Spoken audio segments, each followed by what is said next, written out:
have Susan Welsh D. Grimaldo. She will lead our discussion with the CEOs. She's the head of strategy analytics. Susan's been an analyst for, I guess, over a decade. She brings with her not only experience of developing the strategy and analyzing trends in the global economy, global wireless economy, broadband industries, and we are certainly pleased to have her here. I think some of her most recent studies that strategy analysts have done are right down along the lines of the 5G world and what T-Mobile has been doing on binge on. So we're very pleased to have her here. Are we ready? Are we set up? Okay. Why don't we come on and bring the panel out? Give it up for our panelists. Thanks, Steve. Susan, I'll turn it over to you. Thank you. And if you like, I can see we have Meena from Spire. We have Michael Pryor from ATN, and one and only, as Mr. Wheeler said, Pat Riordan from Cellcom, and our chairman of the board this year, Slayton, Stewart from Carolina West. Why don't I turn it over to you guys? Thank you. Thanks. It's great to see so many people here. We've been having some great discussion, hearing some of the things coming up from the commission, hearing what T-Mobile's been doing, and I think we're really getting to some of the meat here with CCA by getting all of you on stage to hear, where you see your businesses going and some of the opportunities and challenges we've got in front of us as we're at a very exciting time in the wireless business here. I'm going to jump right into some questions here, kind of grill these guys a bit, and we may have time for audience questions. We're running a bit behind schedule, but we're trying to keep on track here. So I'd love to start out talking about your investment priorities. Lots of things happening in wireless. Looking towards 5G, but we've got things going on today. We've got VoLTE, we've got small cells, all sorts of things, both on the network side and how you run your business. How do you think about your priorities? What's really driving your investments? Is it, cost savings, new lines of revenue opportunity, setting up platforms to do things? I'll let you kind of throw that open, and Hugh, we'll start with you on that one. I think you just listed our budget for next year. It's all of the above. But one thing that we all have to do is provide the bandwidth it takes to get the data through our networks. Neville just did a good job of talking about that, and that is a challenge considering the amount of data usage that is incumbent upon all of us to try to drive through our networks. And that has to be a tremendous part of what you are trying to do, whether it's on the backhaul part.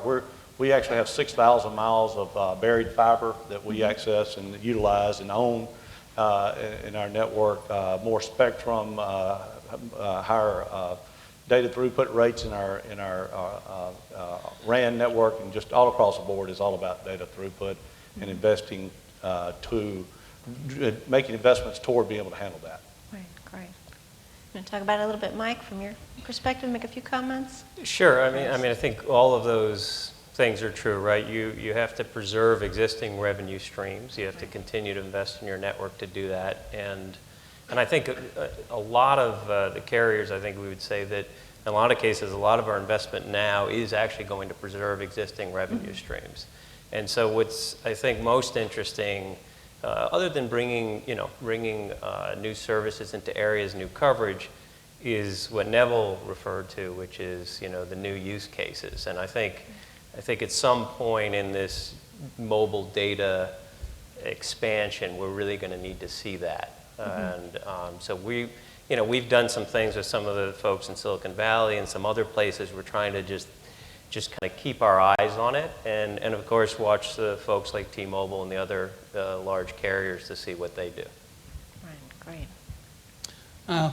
Fiber, spectrum, network are the three big ones that we have to consider. But you did refer to savings, and we think it's critical that you work on savings. There's just, even when things are going well, you have to take a look and see where can you cut back and where do you save some dollars. And we've been able to find, by focusing on savings, we've really been able to reduce some expenses, which is critical. Could you kind of comment on some of the areas you really found to be beneficial for cost savings? Sure, suppliers.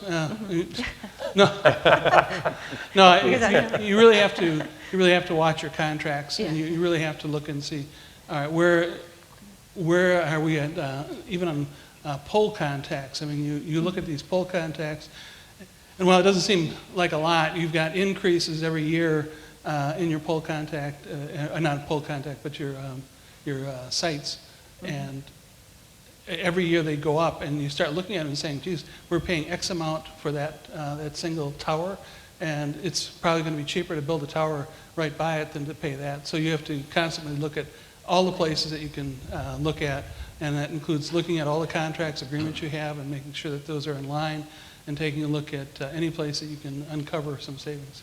Right. Slayton? I don't know if there's any more really to say as far as the highest priorities, but I will say, technology is moving so rapidly. We really have to be careful what we invest in. So obviously we just started 3 years ago deploying LTE, very expensive investment and the largest in Carolina West history. And so, looking at what's the business case for it? It's a lot of times it's what's the competition offering, and what's the customer demand? If there's a customer demand and it's driving revenue, securing our existing or keeping our existing revenue or new revenue, you have to make that leap. But you have to be very careful with the business case and making sure that you understand what you're investing in and that it really gets you to the point that you need to be. And so because of that, it's I think it's wise to continue to watch the larger carriers. I think some of the panelists mentioned that. Understand where they're going and why they're going there, and making sure that you can connect into the ecosystem. As Carolina West, we delayed a little bit in choosing the exact spectrum to use to launch LTE because we didn't see enough clarity in the ecosystem, the handsets, the network, and having the spectrum that we needed to deploy in, and making sure that our customers have technology that they could use in our market and outside, so connecting to another carrier's ecosystem. Right, great. Yeah, and I think that really points to one of those questions is, you've got all these investments you're doing, you're building out the LTE, you're looking towards what's coming next, and it's not just LTE, there's things happening in the core, lots of things happening.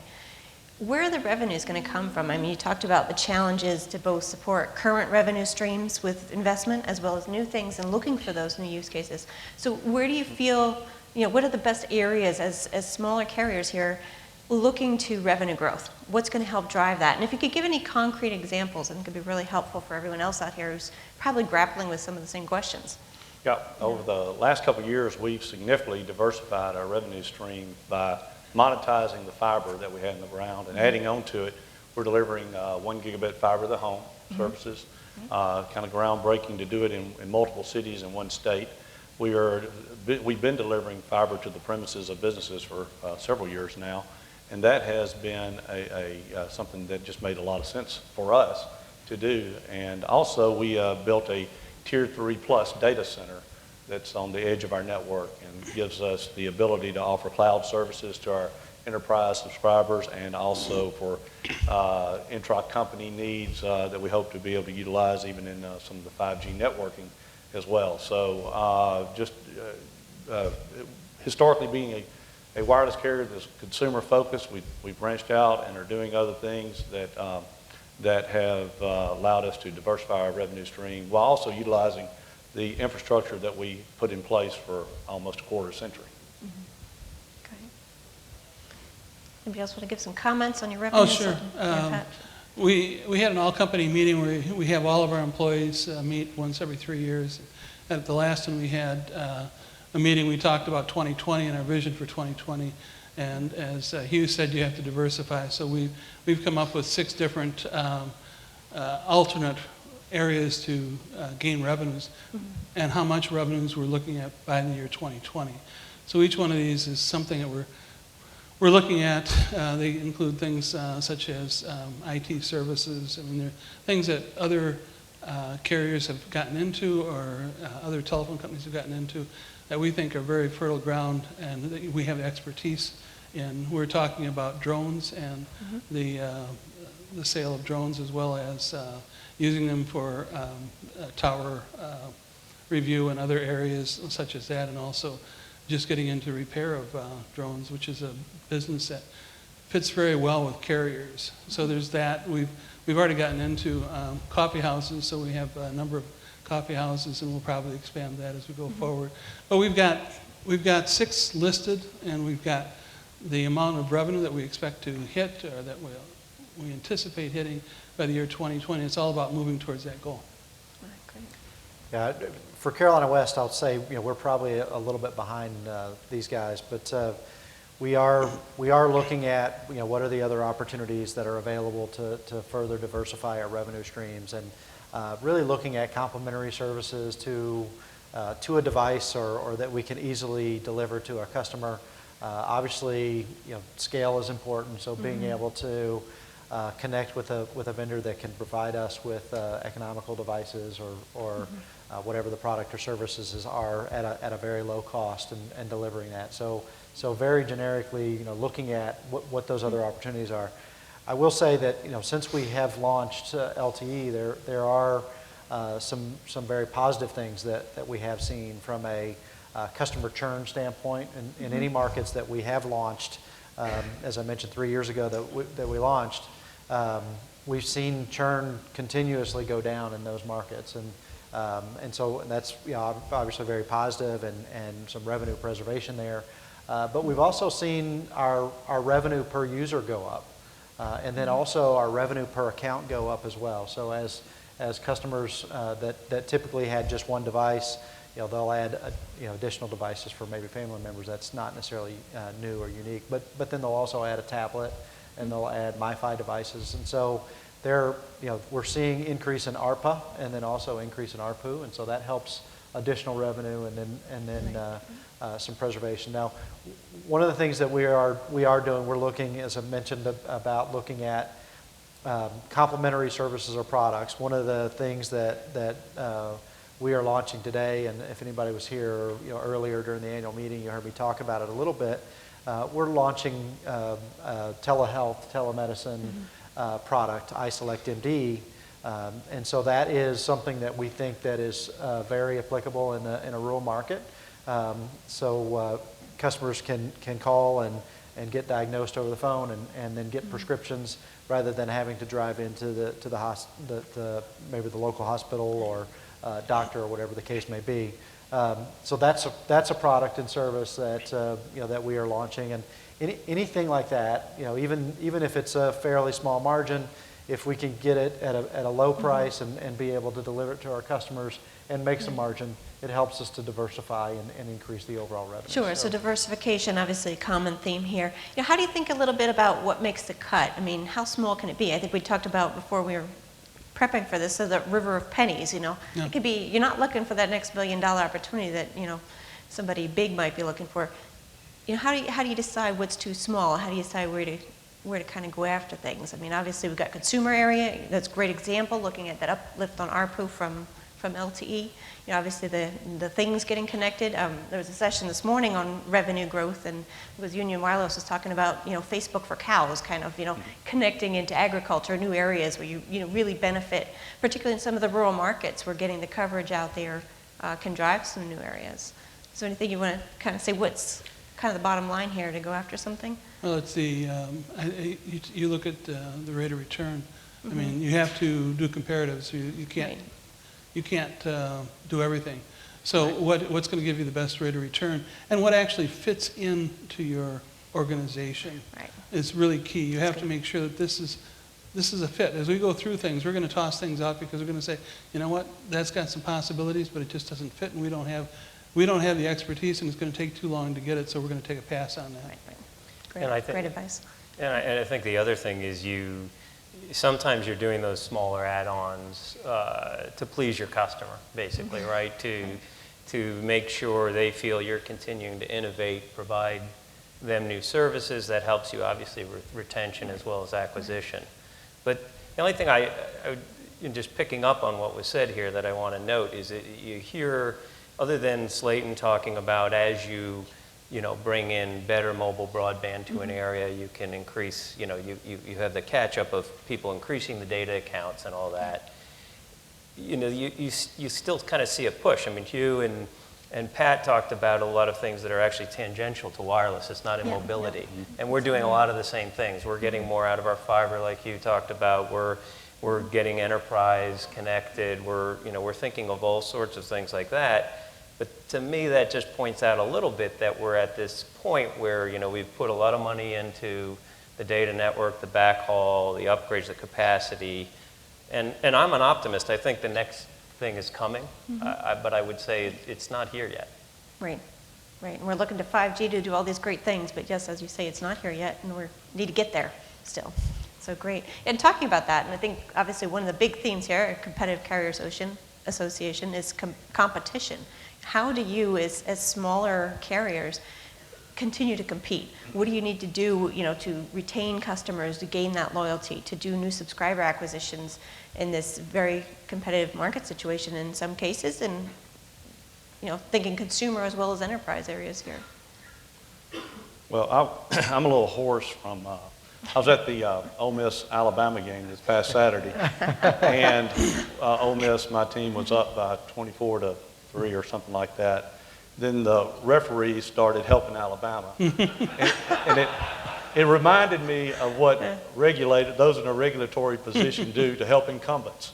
And so I think it's always important for us to get our message across to those who will listen that that we need a level playing field to be able to deliver the services that we need to deliver, not just want to deliver, but that we need to deliver to rural America. Because the best way to do it is have a competitive environment, not just in the urban areas, but in the rural areas. And we've been for competition. We remain steadfast for competition. I heard him talk about not funding duplicative services. And I don't know what's wrong with having multiple choices out in the rural areas. I think it's very, very important that we do. And so I'm hopeful that that part of what Mr. Wheeler was talking about related to USF will not get hard-coded in, because we need multiple carriers in rural areas offering, at a minimum, LTE services. And all. It's still rural areas are very, very important for us. And Slayton talked about his telehealth initiative. We've had a telehealth initiative, very successful, that Chairman Clyburn mentioned earlier, helping University of Mississippi Medical Center. And we would not have that without USF. We just wouldn't happen. And you wouldn't have thousands of people able to monitor their diabetes out in rural areas. Precision agriculture is another that is very important to rural areas. And it's very important that carriers like us be able to continue to lead in rural areas so that next generation products and services will hit sooner rather than later in rural America. This group is actually the people that do that, and it's good to be a part of this group, and a bunch of companies that are focused on rural areas. Great. Well, I think, talking about competition, I think the way that the smaller carriers have traditionally done that is by providing more personalized service. We know that in our area, we're the only carrier that actually answers when the customer calls in, we actually have live people that answer the phone. And that makes a big difference to the customers. To me, that's a way of showing respect for your customer. And we bend over backwards, and that's part of the culture. And I think it's part of the culture of most of the small carriers, and that's why you traditionally see even lower churn rate with the smaller companies. Yeah, I would say the same thing as far as, in Carolina West, we talk about being local. And, that's can be a generic term, but obviously we live in the communities that we serve, and we like to think that we understand those customers better, and being present. A lot of times larger carriers that we compete with aren't present there. That's a great opportunity for us to be able to get in front of the customers and provide high quality customer service, and something that significantly differentiates us from the competition. Now, being competitive, though, there are certain things that are table stakes, and obviously network and innovation, being able to have the same types of technologies, and so having that competitive playing field that Hugh was talking about is extremely important. So if we don't have that, those are the table stakes. it doesn't matter if we're local and we provide a local touch and a customized local touch. It's, we have to have the table stakes as well. Right. Any other comments from the rest of you on sort of the things we heard today on USF and the Mobility Fund too? I mean, what are your thoughts? You think it goes far enough? You think it is a risk that it may say, only unserved areas and the rest of the areas get cut out? Or what are your thoughts on that? Well, I mean, we may have a slightly different view than some. I agree with, he raises a good point about, what your end goal is. Your end goal, single option coverage, or is it competition? But I think you have to be mindful of the fact that you've got a limited sum of money, and which, begs to, there's another whole issue about contribution reform that has to happen, but when you take a limited sum of money, then you have to figure out what your goal is. Is it purely road miles, as the chairman seemed to indicate, is the main focus, or are there other things such as you suggested, like competition? So I think it really depends what funds are available. And on that score, I think we have to move to. I know CCA's been out in front on. We have to move to a point where on the CAF funds and everything, where we can be more technology agnostic, and say, all right, because that's another form of competition. How do you deliver it? Doesn't matter as long as it provides that Just connection. get the access, yeah. Let me reply to that. And one, that it doesn't have to be a limited fund. Right now, on the backs of voice customers, that is obviously shrinking where USF is being funded. Why not voice and data customers? Well, certainly data customers are growing, so it could be a larger fund. But even if it stays the same, there's one large major national carrier who is double dipping. They're getting funds for CAF and for high cost support. If you took $150 million away of that excess, there would be plenty to go around to help fund this program that we could all utilize to continue to do what we do best, and that's build out rural America. Places that we're interested in building out for the people who live there, not just to thwart competition. Right. Okay. I'll say I was very encouraged by the chairman's comments, and there's the devil's always in the details, and we'll see what happens. But he seems very aggressive about getting something done, obviously by the end of this year, and talking about roaming and U.S. Mobility Fund 2. Definitely have some concern on universal service funds and what happens with those. But I was encouraged. I wasn't sure that he'd be able to get to some of those things this year. I was really encouraged by the roaming comment, because that's something we've been talking about at least since 2008. Got a little bit of relief in 2011, but not enough. It's just interesting that in roaming and wireless is the only place you pay more for wholesale than in retail. Only place in the economy that you do that. So it's time for the FCC to step in and do something about that. You've been cut off. Yeah. Big brother. Okay. Well, I'd love to talk about a little bit more, maybe some of the top challenges you face as competitive carriers. I mean, obviously you've got a lot of things on your plate. You've got the investments, you've got the revenue streams, you've got all the regulation things happening, you've got consumer mix changing, all sorts of things happening. But what do you see as your top challenges as you move towards the end of this year into next year? And what kind of keeps you up at night, or what really keeps you grappling with it? You want to throw something out? Yeah, roaming, I would say, is got to be number one on the list for me. And so Carolina West has two significant roaming relationships. One with Verizon in the LRA program, and then also with Sprint. And so that's very important for me to be able to offer options to my customers, and to be able to offer competitive LTE connectivity nationwide. Outside of the area that I serve. And so roaming is extremely important. I would also say, looking forward, the full interoperability of the ecosystem, and making sure that it continues to be interoperable, and that we have access to the devices that can work on the spectrums that we have. And then we have access to it at reasonable prices. Us being smaller in size, we don't quite have the same type of demand as the largest 4 carriers, and so being able to get access to those devices that can connect to an interoperable network or ecosystem is the only way that we're going to be able to deliver it to our customers and be able to make a margin on it. Well, you know, I would say, I always say when people ask that, investors say, what do you worry about? I say everything. That's your job. But the reality is in this area, at least the way our company is structured, you know, we have a lot of, you know, network people worrying about network and regulatory people worrying about regulatory, and everybody worried about competition and how we size up. And hopefully everybody worrying about the customer, because that is always the key. But what I worry a lot about is what are we missing in terms of moving this forward? Where should we be moving, you know, not just with technology, but with, you know, how you're facing the consumer, what you're selling them, how you're packaging it.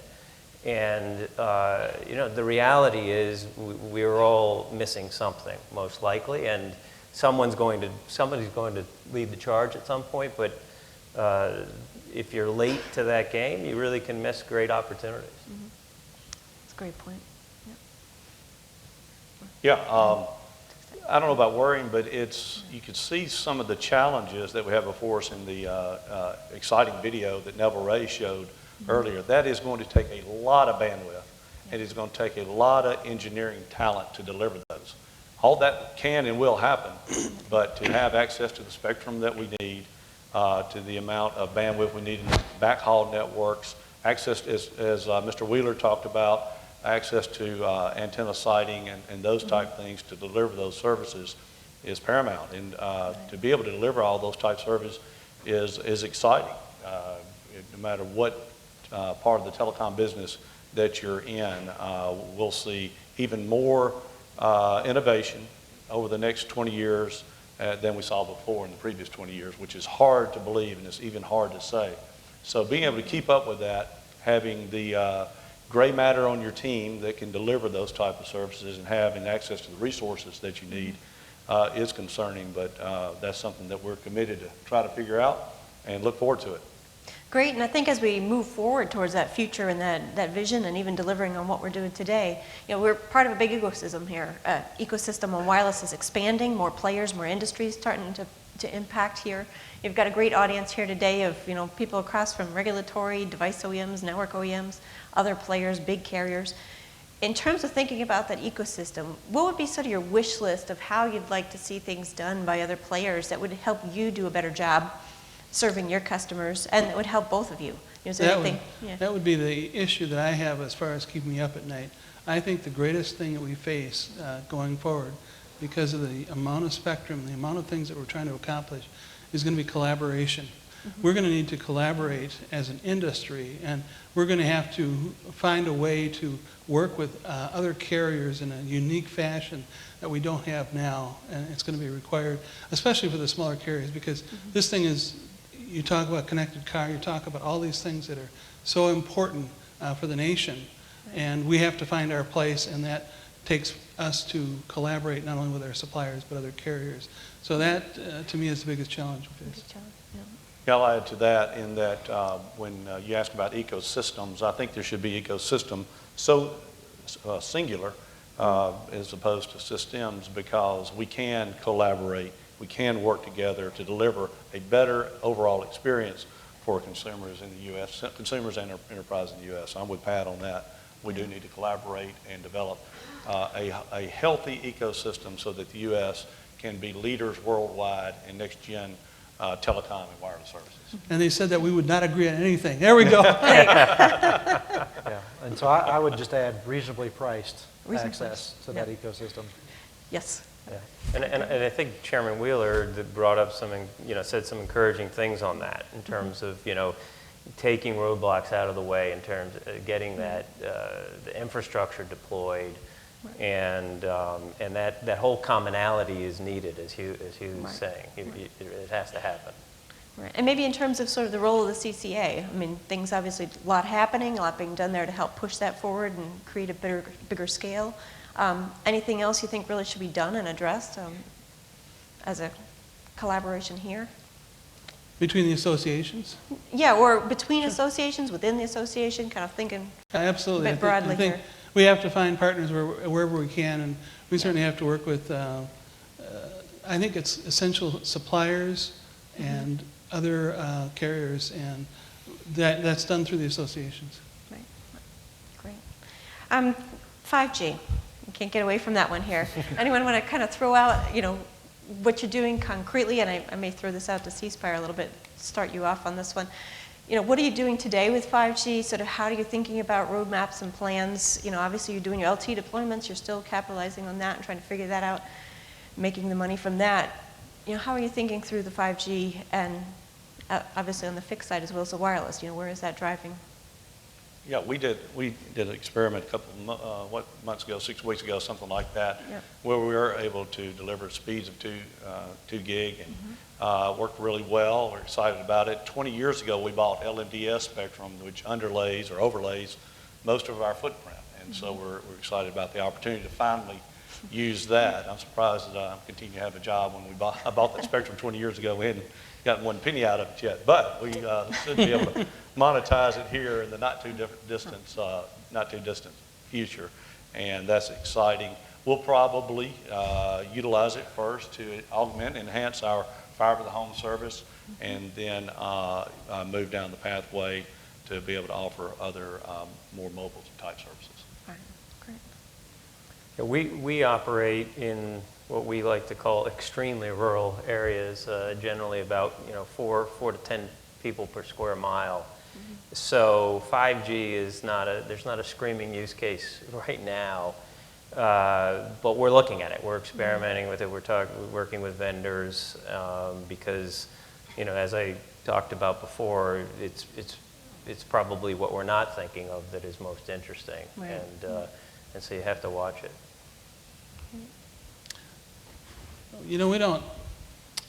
You just keep pushing forward, and 5G is coming down the road.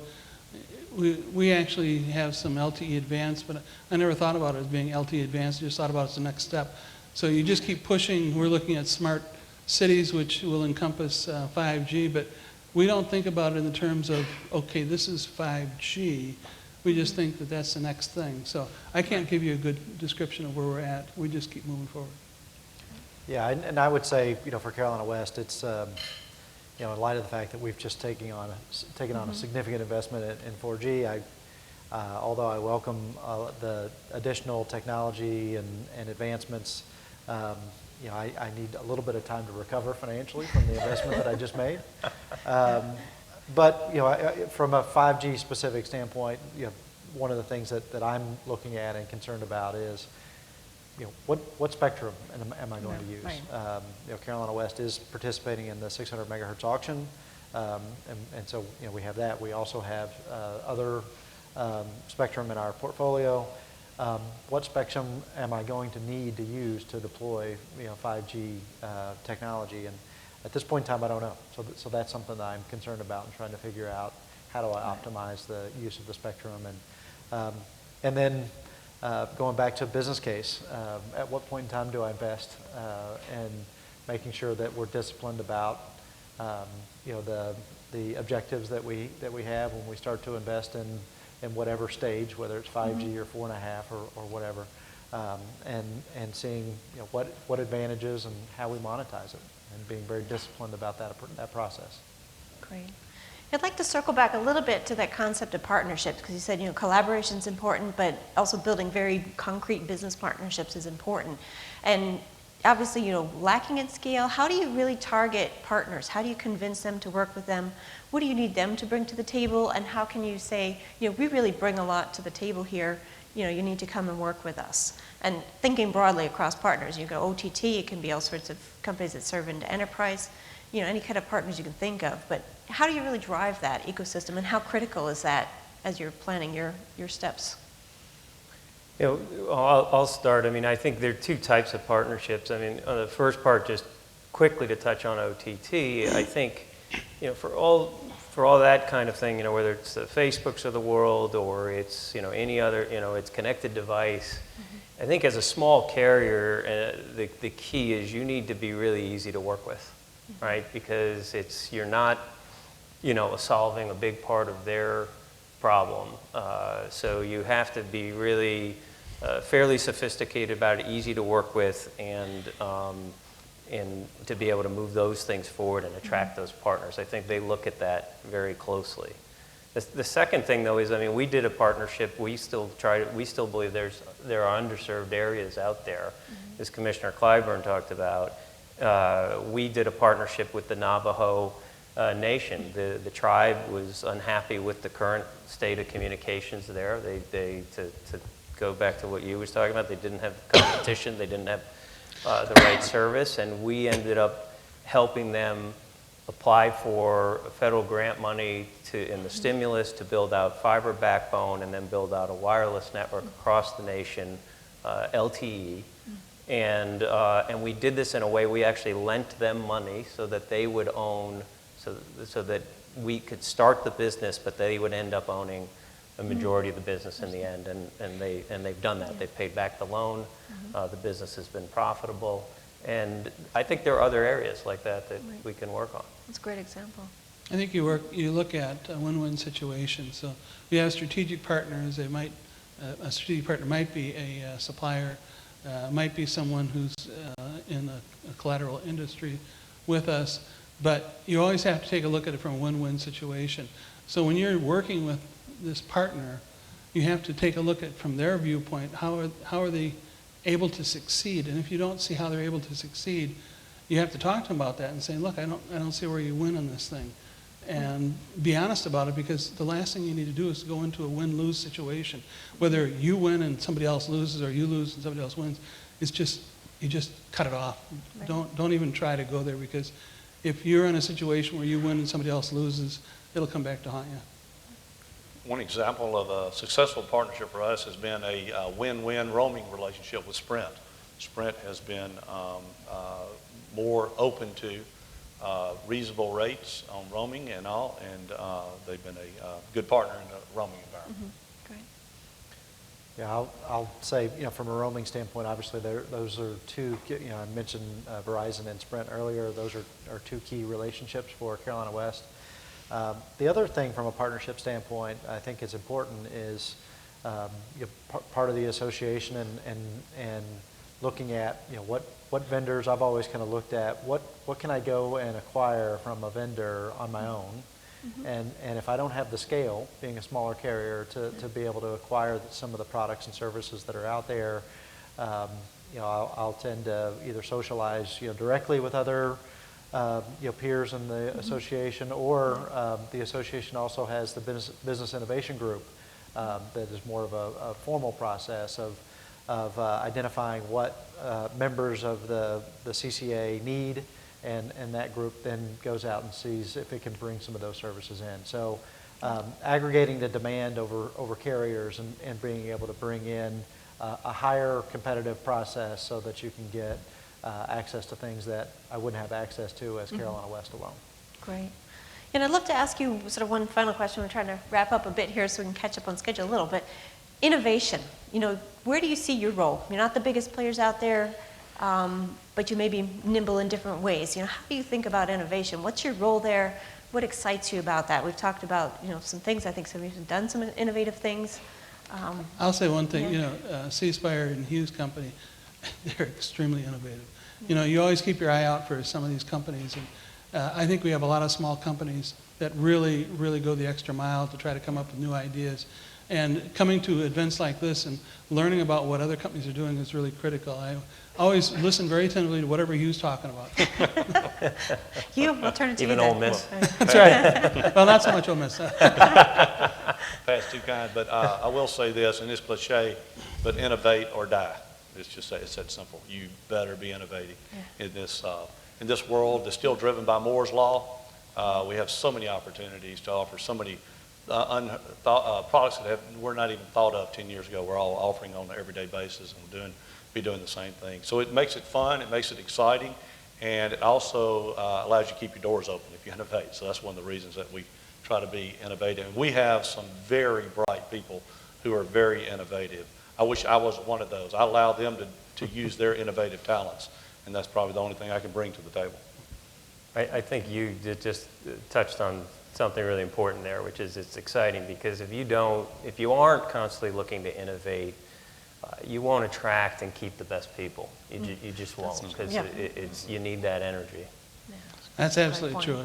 If you come up with these new ideas and you let them, like he said, just let them go, incredible things that some of these people can come up with. Great. Yeah, I don't know that I have a whole lot to add, but as I mentioned, being a little bit smaller carrier, we're definitely not as innovative as some of my peers on the panel. But we definitely take a look at the industry and try to watch what the big four are doing, and some of that stuff we really can't innovate. With the ecosystem, we have to kind of wait and see if we can tap into that ecosystem. But areas that we can innovate, in the local communities, maybe it's a vertical within our local community that we can bring access to technology that they don't have. So those are the areas that we really see as our niche, and trying to bring those types of technologies to customers in rural markets. That's great, and innovate with your communities you serve. That's a good point. I think we have time. I don't know if there's any audience questions, one or two. Otherwise, we may wrap it up to try to keep things going quickly. Not seeing any questions. You guys must have covered everything here. Does anybody want to make any final closing remarks of what you really want to make sure people take as a takeaway from today in terms of your job leading the I'd just like to competitive see, carriers? congratulate Steve and his team on a very successful show, and also for being the tip of the spear in Washington on many issues. We need CCA to keep representing us in a strong manner with a strong voice every day in D.C.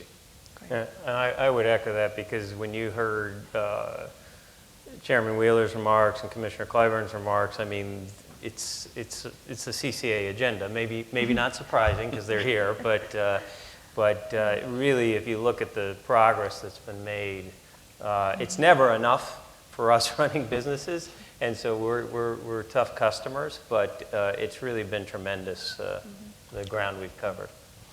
I would agree, and I think everyone here should feel good about how they've done. It's clear to me that CCA and its membership have really hit home runs with the FCC. Congratulations to everyone. And so, as chairman, I'll say, go tell your friends. Great. Well, thank you, gentlemen. This is a great discussion. Appreciate it. Thanks to the audience. Thank you, Susan. Yes, thank you. Thank you, Susan. There you go. Thank you. Thanks, Steve.